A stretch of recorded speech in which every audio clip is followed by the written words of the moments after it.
a la computadora, no me pararé. Ya.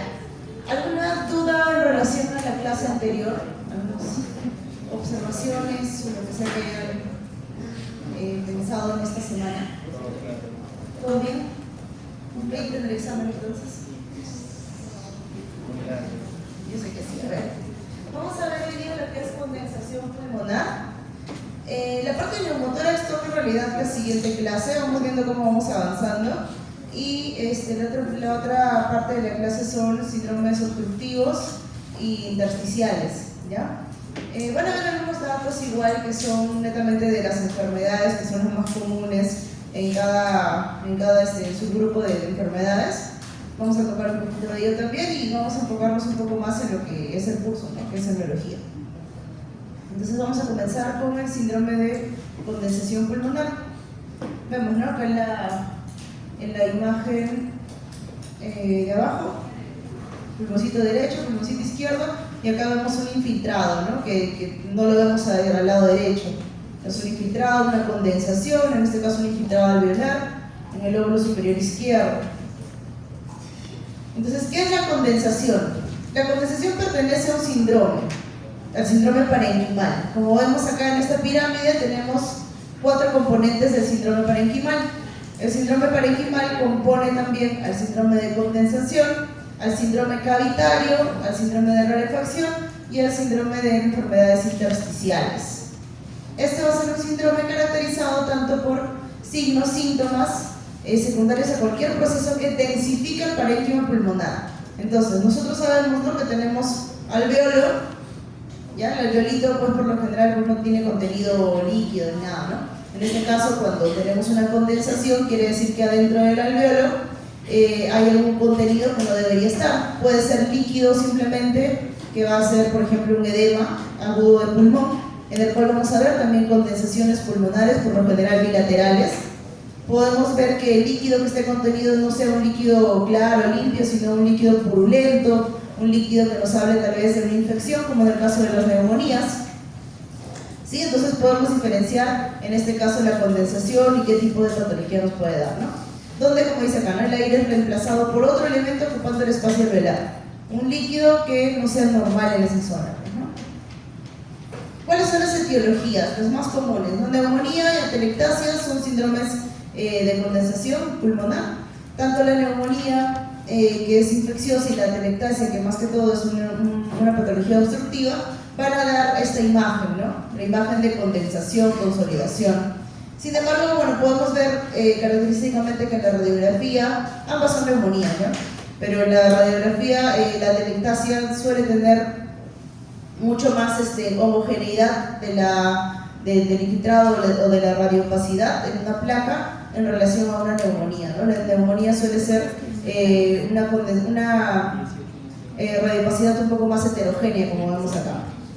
Entonces, aparte de la neumonía, la atelectasia también nos puede dar un síndrome de consolidación, los infartos pulmonares, parte del pulmoncito por sección o por un émbolo que llega hacia una arteria que nutre el pulmoncito, pues se corta y eso hace que el pulmón pues, se infarte, ¿no?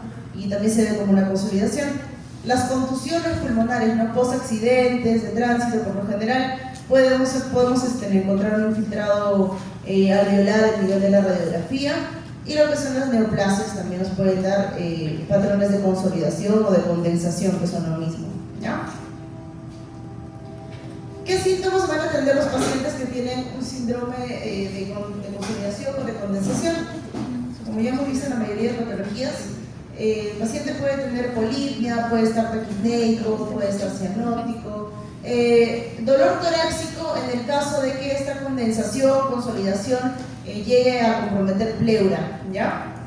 Tos, obviamente, y expectoración, ¿no? Por ejemplo, si tenemos un paciente con expectoración verdosa y tenemos una consolidación, podemos pensar en una... Ahí dice nada, ¿no? Neumonía, ¿no? Pero si tiene una expectoración blanquecina, es un paciente cardíaco, la expectoración es blanca, fluida, transparente prácticamente, igual tiene consolidaciones, podemos pensar tal vez en un edema agudo del pulmón, ¿no?, si es que es un paciente cardíaco. Entonces, nos ayuda bastante en ese caso la semiología, ¿no? Porque obviamente todos van a tener tos, todos van a tener expectoración, todos van a tener dolor, con ese compromiso pleural, pero la mayoría de los síntomas se parecen mucho.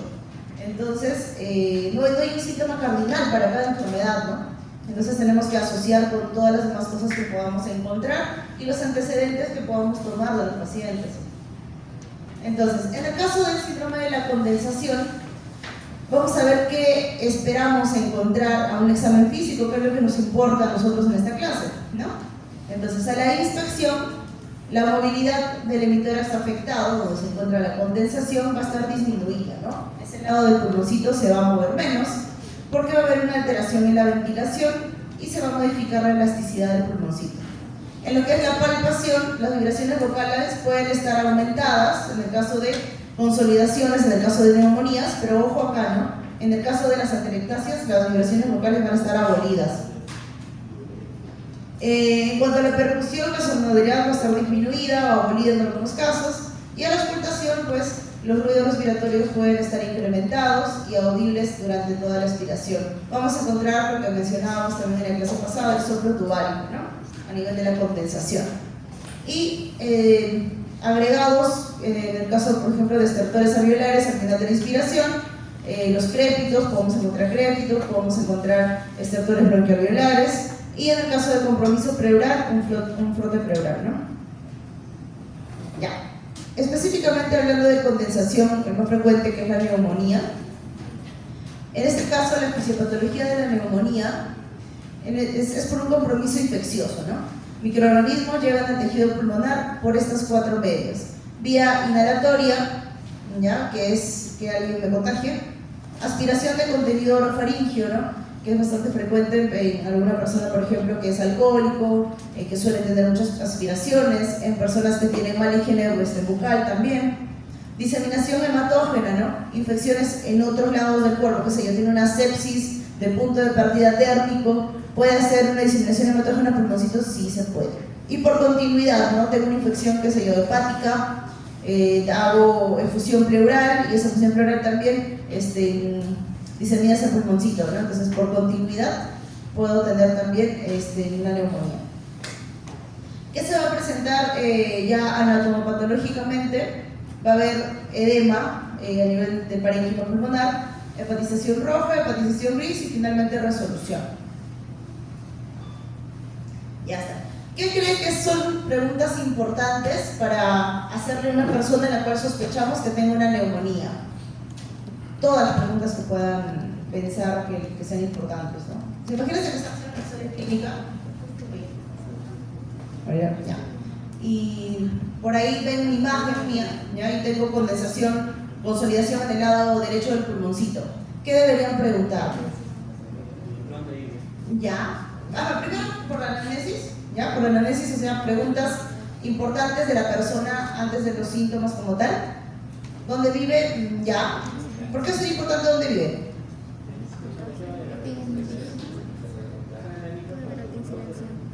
Ya, sí, por ejemplo, si tiene el Agustino, ¿no? O sea, vengo el Agustino, tengo otros síntomas más, asocio ya, bueno. ¿Qué más? La edad, ¿no? La edad es importante, es diferente que... O sea, a todos nos puede dar neumonía, pero vamos a ver, al menos en la clase, que hay diferentes patógenos asociados, uno tal vez a la edad, más que todo a diferentes exposiciones de cosas o de ambientes en especial, que van a hacernos sospechar de algunos patógenos en específico, ¿ya? ¿Qué más? ¿Qué más deberíamos preguntar? Ya, si tiene fiebre, más que todos los síntomas, ¿no? Temperatura, ¿qué más? Lo que hemos visto en la clase pasada, ¿no? Tos, expectoración, disnea, eso es lo que debemos averiguar en el paciente. Que, aparte de una placa, ¿qué más deberíamos pedir en un paciente que sospechamos una neumonía? Bioquímico, PCR. Ya, un hemograma, ¿no? Un hemograma para ver los leucocitos, para ver el PCR, para ver las bandas. ¿Qué más? Si es que, por ejemplo, me toman la saturación y yo saturo bajo, podemos pedir una gasometría, ¿no? Para ver si necesito oxígeno, ¿ya? Entonces, aquí en esta diapo, por ejemplo, la anamnesis, ¿no? Importante. ¿Qué debemos preguntar? Más que todo enfocado pensando en una neumonía en este caso, ¿no? casas de reposo, ¿no? Los pacientes adultos mayores suelen estar en casas de reposo, o las personas también que están en centros de rehabilitación, centros de adicciones, también suelen contagiarse bastante, ¿no? ¿Por qué? Porque están también un poquito bajos de alimentación, uno. Segundo, porque hay personas que pueden tener diferentes tipos de enfermedades ahí. Hábitos nocivos, ¿no? Alcohol. En el caso del paciente alcohólico, por ejemplo, sí, pues pueden hacer más neumonías, pero también hacen bastante lo que son abscesos, ¿no? ¿Por qué? Porque consumen alcohol hasta perder la conciencia, se aspiran, pueden tener neumonía aspirativa, pueden tener absceso pulmonar. En el caso también de pacientes fumadores, ¿no? Pensando tal vez en pacientes que sean de POC, tienen más riesgo de hacer neumonías, por eso en esos pacientes incitamos mucho a la vacunación en estos pacientes, ¿ya? Y pacientes, bueno, que fuman bastante también tienen más predisposición. Viajes, ¿no? Si es que ha ido a algún lugar en específico últimamente, si tiene alguna mascota, si se ha hospitalizado previamente, ¿no? Esto es importantísimo. ¿Por qué? Porque es diferente que yo tenga una neumonía ahorita y que yo nunca me he hospitalizado, a que yo les diga a ustedes que yo me hospitalicé hace 2 semanas porque, no sé, me operaron de la vesícula. Ya no pensaría en un patógeno externo de la comunidad, sino pensaría en un patógeno intrahospitalario, ¿no? Uso de antibióticos también porque es un condicionante para ver qué tratamiento vamos a tener que dar, ¿no? Porque de todas maneras podemos crear resistencia con el tiempo y más aún si está hospitalizado y ha recibido alguna antibioticoterapia. Y si el paciente está inmunosuprimido, ¿no? Ya sea por corticoides o ya sea porque tenga alguna enfermedad que lo inmunosuprima, ¿no? Pacientes con VIH van a hacer neumonías muy fácilmente, pacientes diabéticos también, y ambos van a hacer muy frecuentemente tuberculosis, ¿no? Entonces, vemos en el cuadrito de acá factores asociados a los patógenos que puedan ser más factibles, ¿no? Por ejemplo, los alcohólicos, los patógenos más posibles, los estafilococos, Pneumoniae, anaerobios de la boquita, Klebsiella, Acinetobacter, tuberculosis. Los pacientes con EPOC, hemófilos, pseudomonas, legionela. ¿Alguien sabe dónde podemos encontrar más legionela? Salmonella. Legionela. Más en ductos de ventilación, así como acá, ¿no? Sí, ahorita no da legionela. Ya. Exposición a pájaros, ¿no? Clamidófila stachyi. Exposición a conejitos, Francisella tunerensis, ovejas, cabras, gatas parturientas, Coxiella burnetii, ¿ya? Esto es medio como que van a ver que en exámenes próximos, cuando ya sean más grandes, viene bastante, ¿ya? Este es un clásico, es una pregunta clásica de NAM y todo eso, ¿ya? ¿Qué más? Debemos preguntar antecedentes patológicos del paciente. Si tenemos una persona con enfermedad renal crónica, ¿por qué sería importante en el caso de las neumonías?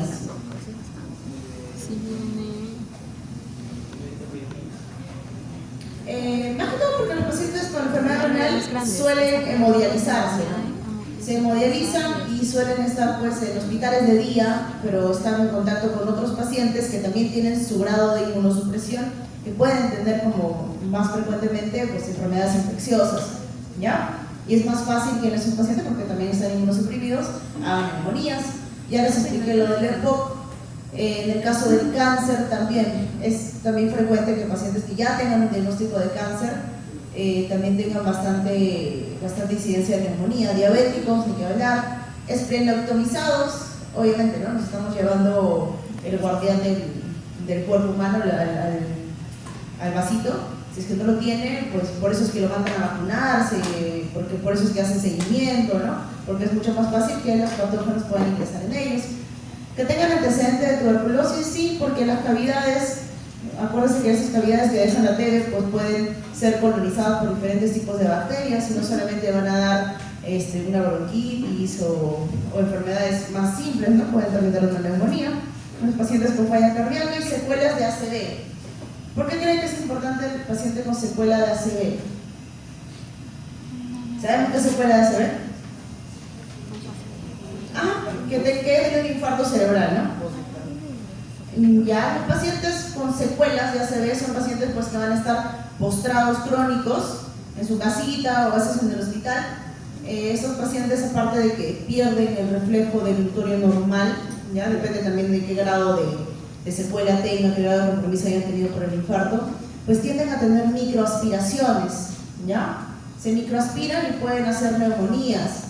¿Qué más? También cuando tienen el mismo infarto, ¿no? Por ejemplo, no los atendemos rápidamente o qué sé yo, pues pueden también aspirarse en ese momento, ¿ya? Entonces, ¿qué podemos encontrar en el caso de la neumonía? Puede ser un paciente que tenga, bueno, síntomas inespecíficos, ¿no? Dolor de cabeza, hiporexia, que es la pérdida de apetito, puede tener fiebre, escalofríos, puede estar cianótico, ¿no? En el grado de compromiso que tenga de acuerdo a la neumonía, tos con expectoración. La expectoración no necesariamente tiene que ser verde, horrible, para que pensemos que es una neumonía, ¿no? Puede ser amarillenta, ¿ya? Disnea, dolor torácico. Si es que hay mucha neumonía que compromete a la pleura, hay dolor torácico y es bastante intenso. Hemoptisis, puede haber hemoptisis. Disminución de la presión, como dice ahí, pues en el caso de que haga un shock, ¿no? Un shock séptico, ¿no? Por eso va a haber una disminución de la presión. La frecuencia cardíaca alta, puede haber náuseas, vómitos, dolor articular, dolor muscular, malestar general en sí, ¿ya? ¿Y qué debemos evaluar al examen físico de un paciente con neumonía? Fascia neumónica, ¿no? ¿Alguien ha visto una fascia neumónica?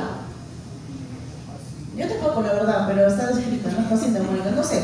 Por ejemplo, en los pacientes con TB, si es así, tú los ves y dices, él tiene TB, y realmente tiene TB, porque van a ver en el hospital que los pacientes tienen una característica. Es más, está descrito, creo que acá también lo puse en la clase, hay una fascia de una señorita que se llamaba Margarita Gutiérrez, ¿no? Con las pestañitas todas largas, la carita bien bonita, pero bien delgadita, ¿no? Entonces, eso sí es bien característico, ¿no? O por ejemplo los pacientes renales, ¿no? Que son, tienen un color terroso, la palidez terrosa que se dice, eso es bien característico. Pero la fascia neumónica como tal, personalmente no la he visto como tal. Bueno, fascia álgica, obviamente un paciente pues, que esté con dolor, como les digo, solamente si es un dolor torácico, ¿no? Taquipneico a la inspección. Vemos un paciente con dificultad respiratoria, asimetría torácica, ¿no? Porque hay una disminución en la movilidad del lado afectado, como dice acá. A la palpación, disminución de la expansibilidad torácica, el lado afectado pues no se va a expandir porque el alveolito está lleno, en este caso de material purulento, y aumento del frémito vocal. A la percusión podemos encontrar matidez o submatidez, obviamente en la zona que está afectada por ocupamiento del alveolo. Y va a haber disminución del murmullo, crépitos. Lo más común en una neumonía es encontramos los crépitos, ¿ya? Ya lo escucharemos en los hospitales. Los crépitos suenan como el pega-pega del zapato, así, ¿ya? Soplo tubárico, broncofonía, petoriloquia áfona, los tres términos que vimos en la clase anterior, ¿no? Y la eufonía, todos son de neumonía. ¿Qué más? Por ejemplo, si pensamos o queremos más o menos determinar qué patógeno es el que ha afectado al paciente, de acuerdo a lo que es la clínica, podemos más o menos, no es específico, ¿no, chicos? Pero más o menos guiarnos, por ejemplo, en una tos productiva con esputo herrumbroso, pensar tal vez en un estafilococo.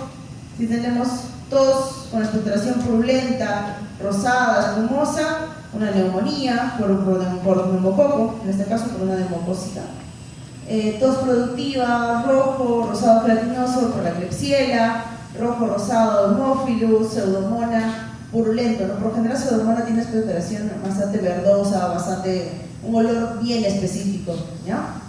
Micoplasma, tos seca y persistente, no suele tener expectoración, igual que las influencias que son más tos seca, y neumonías aspirativas, esputo también purulento. Entonces acá es evidente dónde está la neumonía, ¿no? Ajá, la base derecha está la neumonía. Ya está. ¿Y acá?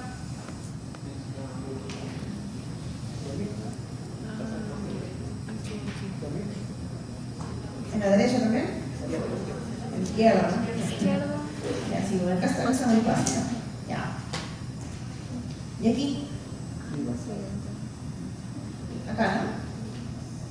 Pero si se dan cuenta, estas consolidaciones son mucho más heterogéneas, no son tan organizadas como en la consolidación de acá, ¿no? Entonces, cuando vemos estas imágenes, al menos en la tomografía nos ayuda a pensar más, si son bilaterales, probablemente sea algo más viral.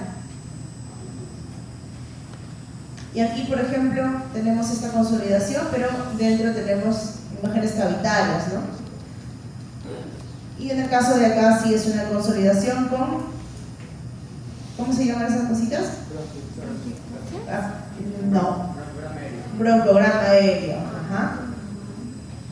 Clásico de la neumonía, ¿no? El broncograma aéreo. Ya. Ahora vamos a ver la atelectasia. También es una condensación pulmonar, ¿ya? También están yendo los alvéolos de algo, más que todo moco, puede ser sangre también. Las atelectasias, mejor dicho, el pulmoncito, el bronquio se tapa y no se permite que se perfunda esa zona del parénquima pulmonar, y en la imagen se va a ver como una consolidación también, ¿no? Entonces, es una pérdida de volumen del pulmón, lóbulo o segmento, ¿no? Porque puede ser todo el pulmón que está atelectasiado, puede ser un lóbulo, puede ser un segmentito, inclusive hay atelectasias laminares, que son bien chiquititas, ocasionadas por un trastorno en la ventilación debido al colapso de las porciones que llevan a cabo el intercambio gaseoso, ¿no? Puede haber obstrucción de un bronquio, hay disminución del volumen de ese pulmoncito, vamos a ver que es como que tracciona, ¿no? Jala y se hace más pequeño. Desplazamiento de estructuras vecinas como el mediastino, tráqueo y diafragma hacia el lado afectado, a diferencia del neumotórax y del derrame también, ¿no? Ambos empujan, neumotórax y derrame. La atelectasia jala para el mismo lado. Y los espacios intercostales pues se van a cerrar más, ¿no? O sea, como que se pone más pequeño todo. Ya. Las etiologías de la atelectasia pueden ser obstructivas, por compresión, por contracción y adhesivas. Las obstructivas pueden ser por cuadros de asma, ¿ya? Hay tanto mucoso a veces en el asma que puede ocasionar una atelectasia. Neumonías, también es bastante frecuente que la neumonía, atelectasia, bronquiolitis, adenopatías, ¿no? Tumoraciones endobronquiales también, ¿ya? Compresión, un neumotórax, ¿ya? Que empuja en este caso pues a atelectasia contralateral, efusión pleural, tumoraciones, ascitis, por contracción, ¿no? Cosas que van a hacer que el parénquima se contraiga más, secuelas tuberculosas, enfermedad intersticial, y en el caso de las adhesivas por aumento de la tensión superficial a nivel alveolar. Entonces, las obstructivas tenemos intraluminales, donde van a estar la neumonía, el asma, los cuerpos extraños, la fibrosis quística, la bronquiolitis, y las extraluminales, las malformaciones vasculares, cardiomegalia. Esto es solamente manera de conocimiento, no es etiología, ¿no? Pero es para más o menos tener una idea de las probables etiologías de las atelectasias obstructivas, ¿no? ¿Qué más? Las atelectasias obstructivas pues van a tener una obstrucción endoluminal de las vías aéreas o una oclusión total de un bronquio o un bronquiolo. ¿Por qué? Por tumores, por inflamación, por cuerpos extraños, por amiloidosis. O sea, cualquier patología pulmonar, si se han dado cuenta, puede producir por consiguiente una atelectasia, ¿ya? Tanto tumoraciones, tanto TB, tanto hemoptisis, enfermedades intersticiales, o sea, todo puede producir una atelectasia. ¿Por qué? Porque finalmente va a haber una disminución, o mejor dicho, una obstrucción del flujo en esa zona, ¿no? Las atelectasias no obstructivas o por compresión van a acompañar a procesos que ocupan el espacio, en este caso pleural, ¿no? Los neumotórax, hemotórax, adenopatías o problemas pleurales, tumorales, hernia diafragmática puede generar una atelectasia, ¿no?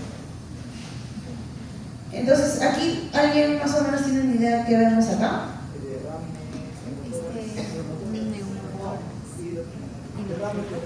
Derrame pleural bilateral, ¿no? Esto es el derrame. Esto es normal, ¿eh? Lo que pasa es que esta ventana, vamos a ver igual en la clase de imágenes, que las imágenes, así como la tomografía, que ven la resonancia, que el M2 y todas esas cosas allá en tomografía, vemos ventana parenquimal y ventana mediastinal. La ventana parenquimal es como esto. Ventana parenquimal para ver el parénquima del pulmón, ¿ya? Y lo que hemos visto ahorita es la ventana mediastinal, que sirve para ver estructuras mediastinales, o sea, corazón, vasos, que es la forma objetiva de ver el derrame pleural. O sea, ustedes pueden ver en una ventana parenquimal el líquido, sí, pueden verlo, pero no es lo más, gracias, no es lo más indicado. Ya me paro entonces.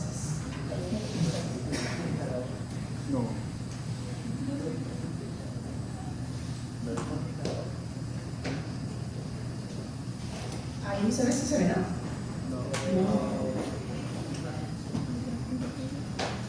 Ya, imaginemos que lo estoy apuntando. Ya. Vemos en la parte inferior, ya está haciendo la ventana mediastinal, ¿no? Sirve para ver corazoncitos, sirve para ver efusión, es la forma más adecuada para ver derrames pleurales en este caso. Pero vemos que sobre la efusión hay unas imágenes consolidativas, ¿ya? Que inclusive tiene broncograma aéreo, ¿no? En el lado izquierdo. Así lo pongo acá mejor, ya. Ya luego acordando que a ver. O sea, nuevamente, esta es una ventana mediastinal, sirve para ver el mediastino y para ver también el derrame pleural. El derrame pleural es lo que estoy delimitando ahorita con el puntero. Esto más oscuro, más gris, más hipodenso, es el derrame pleural bilateral. ¿Sí? ¿Lo que sí. Lo que está acá encima es son consolidaciones de ambos lados, ¿ya? Un poco extraño que sea una neumonía con derrame paraneumónico bilateral, ¿no? No, lo que pasa es que estas imágenes, al igual que las neumonías, son consolidaciones, pero en este caso son atelectasias porque hay un derrame pleural que está empujando el pulmoncito y lo está atelectasiando, ¿sí? Ya está. Listo. Ya me paro un rato. En el caso de la atelectasia por contra... Sí.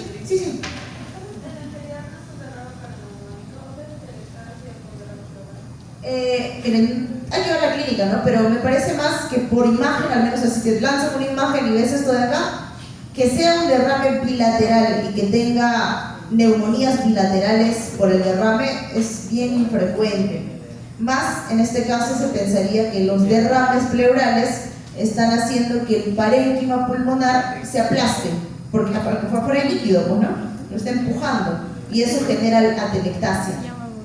Ajá, sería una atelectasia por el derrame como tal, ¿no? ¿Sí? Atelectasia por contracción o cicatriciales, secundaria a la formación de tejido en el espacio intersticial, ¿no? Vemos acá, ¿no? Los pacientes con TB que tienen sus cicatrices pueden tener atelectasias, asistoplasmosis, silicosis, pacientes con enfermedades intersticiales. Por ejemplo, los pacientes que tienen esclerodermia, esclerodactilia, que son enfermedades sistémicas, hacen bastante enfermedad intersticial y ellos pueden hacer también atelectasias, y obviamente los pacientes con fibrosis pulmonar idiopática. Sé que esos nombres son medios extraños, ¿no? Pero ya los vamos a ir viendo más adelante, bueno, en la siguiente clase, ¿verdad? No, en esta clase y ya en respiratorio más. A ver, alteración de la arquitectura del parénquima pulmonar con colapso alveolar, ¿ya? Y el bronquiolo van a permanecer permeables, por lo que puede existir el broncograma aéreo, ¿no? Como vemos en esta imagen, ¿no?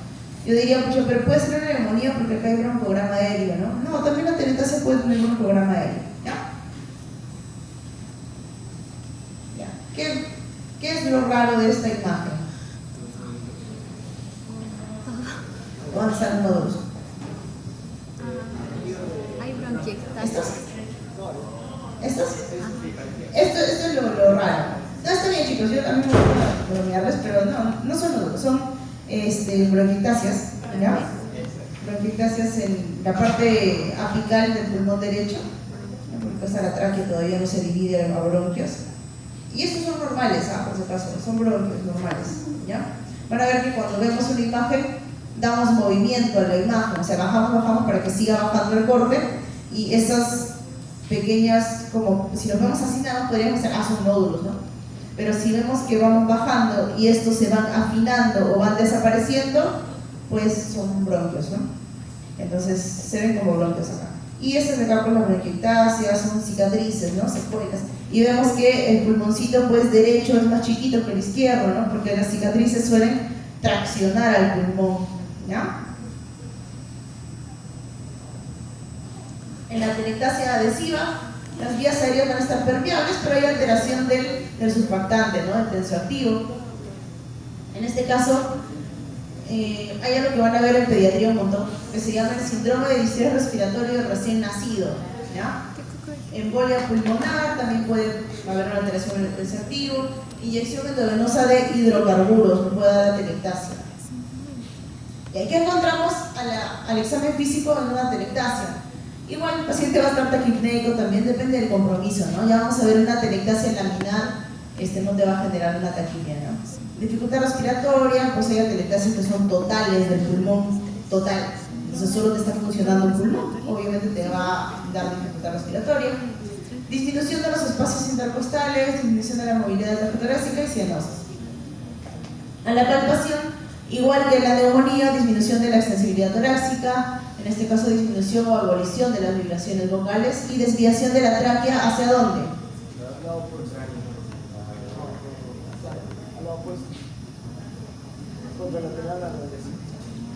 No, muy bien, del mismo lado, ¿no? La atelectasia jala, el derrame, el neumotórax empuja.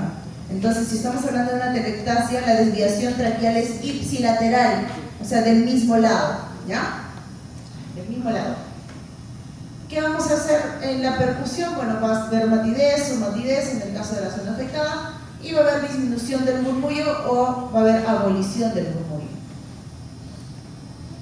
Nuevamente, en el caso de ya condensación, hablando de atelectasia, disminución del volumen torácico, retracción de espacios intercostales, disminución de los momentos respiratorios, vibraciones vocales disminuidas o ausentes, mate, no ruidos, no hay transmisión de la voz, o sea, es como que silencio entero, ¿no? Está tapado todo, no hay por dónde pasa el aire que respira el paciente, entonces no vamos a escuchar nada. Ya, y aquí vemos, para que nos quede más claro lo de la tracción traqueal. Mira, por ejemplo, aquí está la atelectasia, ¿sí la vemos todos, no? Ya. Si nos damos cuenta, también la atelectasia, a diferencia de la neumonía, es más homogéneo, ¿no? ¿Se acuerdan que la neumonía era un poquito más heterogénea, más como parcheado? Ya, la atelectasia es más homogénea. Y vemos acá la tráquea debería estar de frente, por donde está yendo el puntero. Y miren dónde está la tráquea, sí, se va para allá, ¿no? Se jala para el mismo lado donde está la lesión, ¿ya? Aquí también hay atelectasia, mira acá en esta placa dices, oye, acá puede haber algo, ¿no? Y es una lateral y acá se evidencia mucho más, ¿no? Esta atelectasia. Y aquí, ¿no? Una atelectasia total. ¿Por qué no puede ser un derrame? Porque el derrame también se ve así igualito si todo el pulmón está lleno de derrame, se ve igualito por la desviación de la tráquea. El derrame que pondría, para este volumen que tenga, la tráquea estaría por acá, ¿ya? Entonces la tráquea está jalada, está traccionada para el lado afectado. Ya eso nos ayuda bastante a ver si es derrame o atelectasia, ¿ya? Hay atelectasias y atelectasitas, ¿no? Mira, son bien chiquititas. Eso no va a pedir tu paciente con una dificultad respiratoria, ¿no? Porque es una pequeña atelectasia, ¿ya? Y acá también, ¿no? En este caso también hay atelectasias que no es que siempre van a tener una forma lineal, ¿no? Hay atelectasias que se le llaman también los tumores fantasmas, también derrames que se le llaman los tumores fantasmas. ¿Por qué? Porque se ven como una forma de un tumorcito, ¿no? Pero ahí sí nos ayuda la auscultación. Aquí también, ¿no? Si ven las imágenes de las atelectasias se van a dar cuenta que cuando al menos son de lóbulos o de segmentos, tienden a tener imágenes un poco geométricas, ¿no? Porque acuérdense que el pulmoncito pues tiene sus lóbulos, pero también tiene segmentos. En el lado derecho tenemos 10 segmentos y en el lado izquierdo tenemos 8. Entonces, como se tapa un bronquio en especial que va hacia un lóbulo o hacia un segmento, pues las imágenes por lo general que genera van a ser geométricas, ¿ya? Y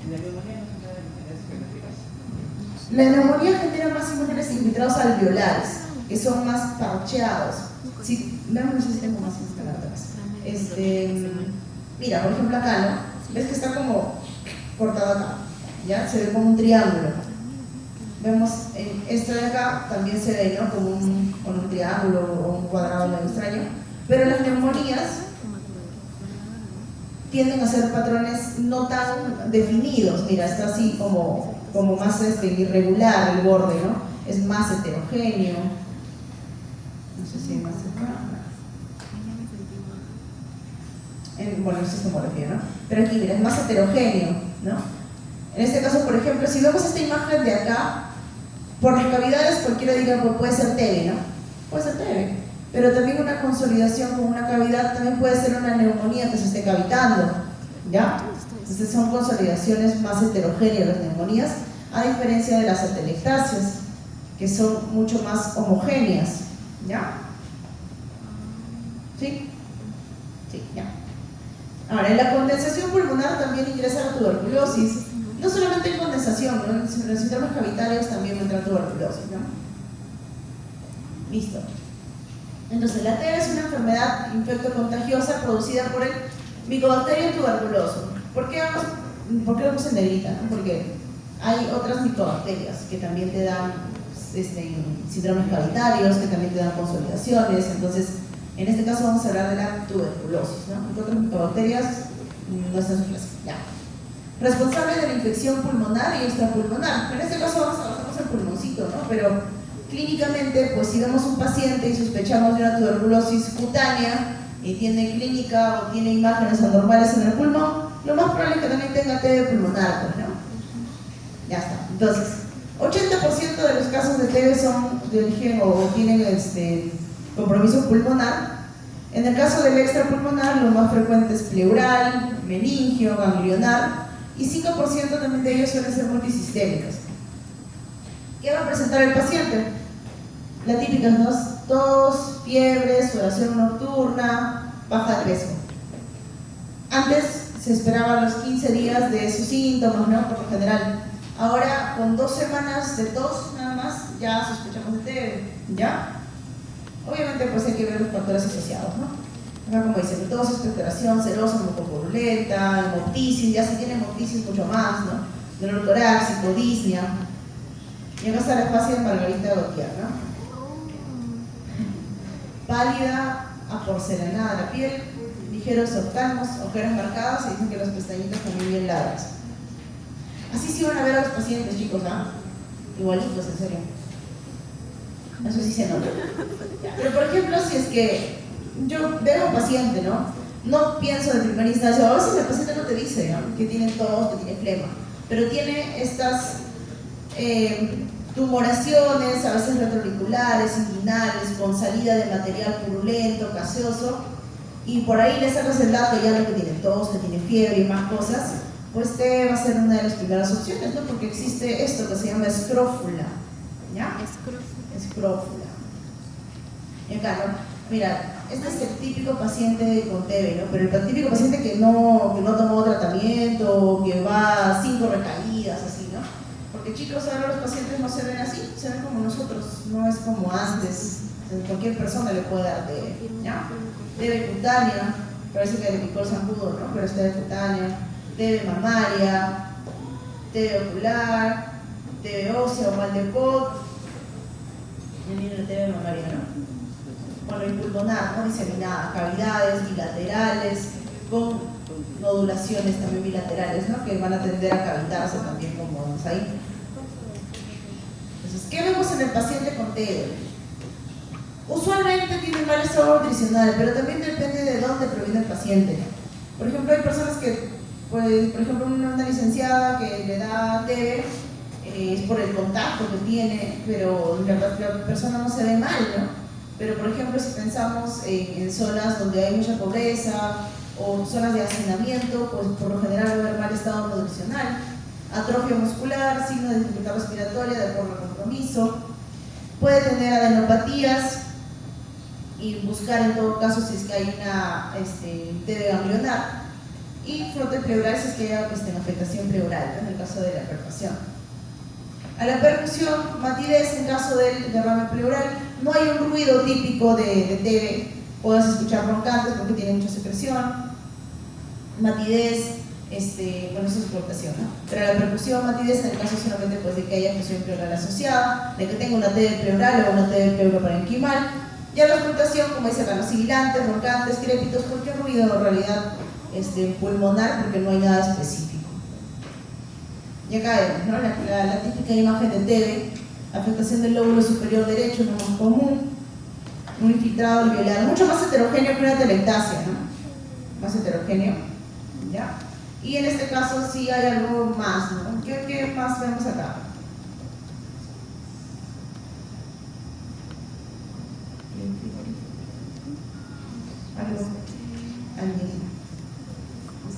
Algo raro que les parezca esta imagen, a diferencia acá, ¿no? ¿Derecho qué? Ese es el derecho. ¿Esto? Estos son bronquios normales. O sea, podemos ver en una placa normal, dividimos el pulmoncito en 3. Hasta los 2 primeros podemos ver esto de acá, ¿ya? Que es un aumento de la trama, que no es algo patológico. Esto, ¿ya? Aquí hay 2 huecos. Ajá, las cavidades. Y aquí hay bronquiectasias también. La radiografía no sirve para ver bronquiectasias, pero acá sí se ven bastante evidentes, ¿ya?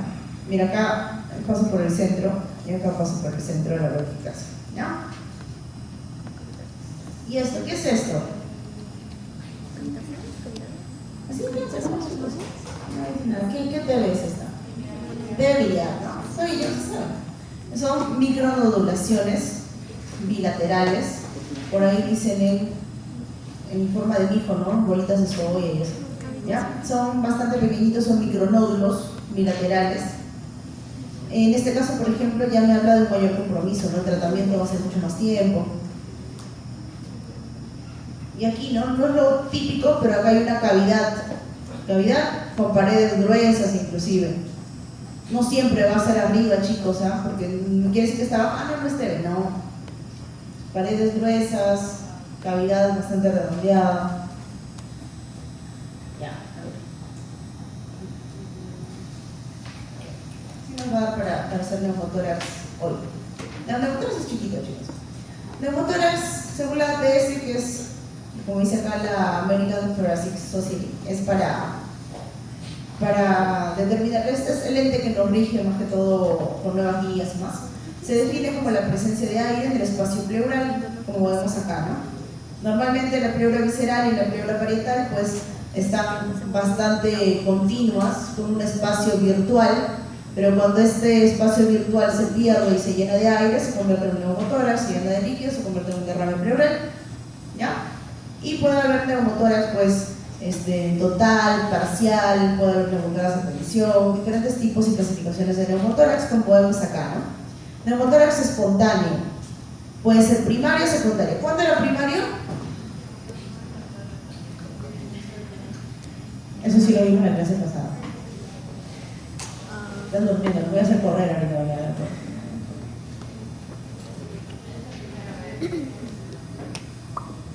Cuando no tiene patología pleural subyacente, o sea, no tenía una patología pulmonar de base, ¿no? Y secundario cuando sí tenía un problema pulmonar ya como antecedente, ¿ya? Los neumotórax traumáticos pueden ser abiertos, pueden ser cerrados, pueden ser iatrogénicos. Abiertos cuando, yo qué sé yo, te meten un cuchillo, te meten un balazo, ¿no? Cerrado por accidente de tránsito, y iatrogénico, pues cuando ponemos o hacemos teratocentesis, cuando hacemos biopsias, cuando pone catéter, y neumotórax a tensión. Entonces esta es la clasificación de neumotórax, por si acaso. Los cambios van a ser dependientes en sí de la cantidad de aire que entra a la cavidad pleural, ¿no? Mira, acá todo el pulmoncito está colapsado y todo está lleno de aire. Pero también hay neumotórax que son de este tamaño, este pedacito. Obviamente el paciente ni siquiera va a sentir lo que tiene, ¿no? Pero en este caso, pues el compromiso es mayor. Compresión pulmonar por positividad de la presión intrapleural, ¿no? Comprometiendo el intercambio gaseoso. Obviamente este pulmón que está colapsado acá no va a generar intercambio gaseoso, ¿no? Entonces el paciente va a tener falta de aire. Y lo que estábamos viendo hace un rato, ¿no? Cuando hay neumotórax, empuja, y acá está empujando la tráquea hacia el lado contralateral. Y el corazoncito también, ¿no? Porque el corazón suele estar al lado izquierdo, está acá metiéndose ya mucho al lado derecho. Los neumotórax espontáneos sin un traumatismo previo, los primarios en ausencia de una enfermedad subyacente, o sea, un pulmón sano, ¿no? ¿Qué puede tener ese pulmón sano que no tenga pues, tuberculosis, no tenga EPOC, no tenga asma, ¿no? Que sea un pulmón buloso. Es frecuente que jóvenes tengan bulas pulmonares y ¡pum!, se revientan. En el caso de jóvenes altos y delgados, es frecuente lo de las bulas, y en pacientes fumadores, ¿no? Y vemos acá las imágenes de bulas. Las bulas son, bueno, en la tomografía, hipodensidades de paredes muy delgaditas, como vemos acá. Y en la radiografía vemos que hay una disminución de lo que es a nivel bronquial, lo que vemos normalmente del lado izquierdo, y vemos también paredes muy delgadas, ¿no? Y cuando vemos por una videotoracoscopía podemos ver cómo se ve la bolita, ¿no? Como una ampollita, como una bolsita de aire. Se revienta a la cavidad pleural y genera neumotórax. Doctor, ¿eso es genético? ¿Hereditario? Sí, más que hereditario, es un condicionante de personas altas, delgadas, jóvenes, suelen tener.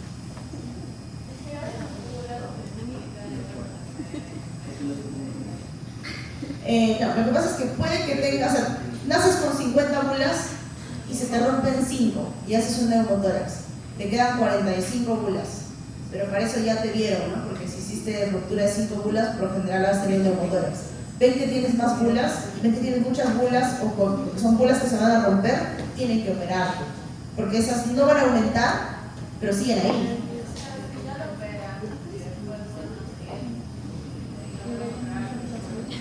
No debería, o sea, se supone que las bulas que tienen no deberían incrementar. O sea, si lo operan, ya es el tratamiento definitivo. Si le quitan todas las bulas. Ahora, diferente es, por ejemplo, que tenga todo un pulmón lleno de bulas y en el otro lado tenga un montón de bulas también, no le puedes quitar los dos pulmones, ¿no? O sea, vas a quitar tal vez todo el pulmón lleno y el otro pulmón que tiene pocas va a hacer un neumotórax en algún momento. Y ese paciente pues está condenado, ¿no? ¿Y es espontáneo por trauma o...? No, pero eso, ya naces con eso. Tú naces con bulas. ¿Y qué provoca que se reviente? Que se rompa. Que se rompa. Puede ser tos muy exigente, que haga mucho esfuerzo físico, cambios de altura brusca. Eso se rompe. Más, ¿no? Ya. Secundario, por complicación de una enfermedad pulmonar de base, ¿no? Pacientes con enfermedades obstructivas, TB, asma, fibrosis quística. Como vemos acá, ¿no? Hay un neumotórax, pero también vemos que en el parénquima que le queda, que no está tan colapsado, hay una pequeña cavidad, ¿cierto? Entonces tenía TB, es bien común, ¿no? Tenía TB y le dio neumotórax, ¿ya? Los traumáticos, irrupción del aire en la cavidad pleural a consecuencia de un traumatismo, abierto, cerrado y atrogénico, ¿no? Cerrado, por ejemplo, por accidentes de tránsito, ¿no? Y atrogénico por colocación de catéter y todo lo que podamos intentar ingresar al paciente. Y en el caso de los neumotórax, atención, ingresa el aire en la cavidad pleural y no puede salir para nada. Va a entrar aire, no hay por dónde sale el aire. Hay una válvula unidireccional y genera que este se convierta en neumotórax. Atención, el paciente va a tener dolor torácico, disnea, taquicardia, hipotensión, cianosis. Ese paciente pues sí va a estar mucho más comprometido. Va a ocasionar presión tanto en el pulmoncito, que va a estar colapsado, corazón, grandes vasos, puede producir un shock distributivo y puede originarse en procedimientos también como ventilación mecánica invasiva o el RCP. Así que hay que hacer el RCP con cuidado. Ya. Y en lo que son los tamaños del neumotórax, hay diferentes clasificaciones. La BTS, CEPAR, que son las más antiguos, por así decirlo, y el ACCP. Vamos a utilizar el del BTS, ¿ya? Pequeño, menos de 2 centímetros de distancia interpleural a la altura del ilio. ¿Sí se entiende, no? Menos de 2 centímetros a la altura del ilio es esto, pues, ¿no? El ilio pulmonar es esto, ¿no? Donde sale el bronquio, donde sale el vaso, ¿ya? Entonces, se supone, por ejemplo, de este lado, y si está el neumotórax por acá, vemos si está a menos 2 o más 2 centímetros. Por ejemplo, acá, ¿no? Está a menos 2 o más 2 centímetros, ¿ya?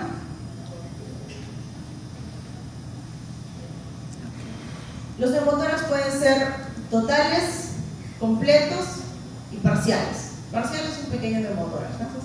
Completo va a separar totalmente la hoja pleural y en total con colapso pulmonar. ¿Qué vamos a encontrar en signos y síntomas? Bueno, todo lo que nos hable de dificultad respiratoria y obviamente este paciente con neumotórax va a tener dolor torácico pleurítico, disnea, tos. Podemos encontrar un paciente con bastante compromiso, tiraje intercostal, ahogamiento del lado del tórax afectado, desviación de la tráquea, inclusive se puede ver, disminución de la movilidad, respiración superficial, disminución de la expansión torácica y abolición tal vez de las vibraciones vocales. Acá sí en la percusión va a ser bien evidente, va a haber hipersonoridad, o sea va a estar timpánico, va a sonar mucho más que en el otro lado, en el otro pulmón. Y a la auscultación el murmullo sí va a estar abolido, no pasa el murmullo, ¿ya? No pasa para nada el murmullo. Complicaciones como tal del neumotórax, que se convierte en un hemoneumotórax, o sea que haya sangre y aire en la cavidad pleural, que haya neumotórax bilateral, eso es bastante complejo, se tiene que poner tubita a ambos lados obviamente, que se infecte, ¿no? Que se vuelva un pioneumotórax o un neumotórax crónico, ¿no? Porque puede ser, lo que pasa es que para resolver los neumotórax se colocan tubos de drenaje, son unos tubos más o menos de este grosor de acá, son bastante gruesitos, que los meten a la cavidad pleural y se conecta hacia un frasco de drenaje, que es una válvula en sí, y por ahí supuestamente pues debería drenarse el aire. Sin embargo,